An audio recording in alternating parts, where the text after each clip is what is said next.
church family, my name is Annie Neufeld. I'm the pastor of small groups here at Lake Avenue Church, and this is your weekly small groups video. We hope you have had a great Labor Day weekend, you've gotten plenty of rest, and that you're ready to jump back into your normal rhythms for this week.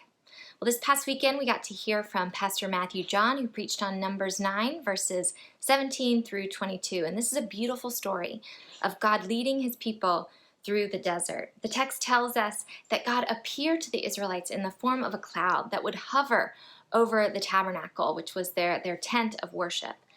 And when the cloud settled on the tabernacle, the Israelites knew that meant that God wanted them to encamp.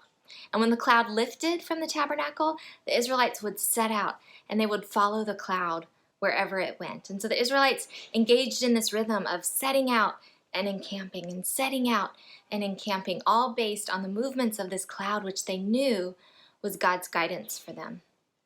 Pastor Mathew talked about 3 problems in following a cloud, and the first is that it is a terrible GPS. A cloud is ambiguous, it's unclear, it's vague, it may be pointing you in some direction, but you don't have the full story. And the same is true in our life with God. God may give us arrows and directions where we should go, but we don't have the full picture. And so we have to relinquish control and trust in the God who loves us. The second problem is that clouds consistently change shape. If you're ever looking at a cloud, one minute it'll be a dragon, and the next minute it'll be a lamp. We don't have control over that. And the same thing is true with God. God may direct us in one direction, but then he may redirect us as we're walking on that journey. And third, even when it looks like a cloud stops, it's never really still. And the same is true with God. Even when God has us rest and be still for a moment, he wants us to be revving and ready to go. He wants us to join him on his mission because our God is always on the move.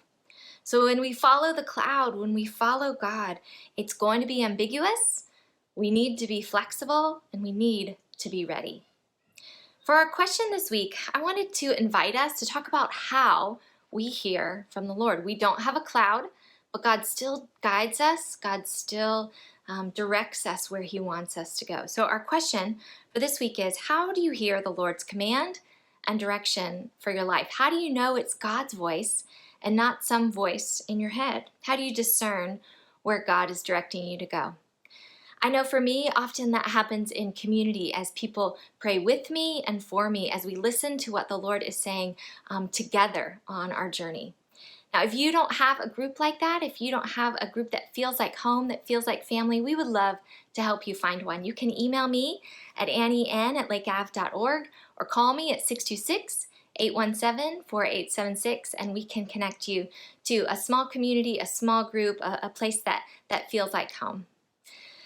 As we move into our week, church family, may we follow the cloud, and may we do it together. We are not alone in this journey. So let's keep our eyes open for where God is moving, and let's be ready to go together. Go in peace.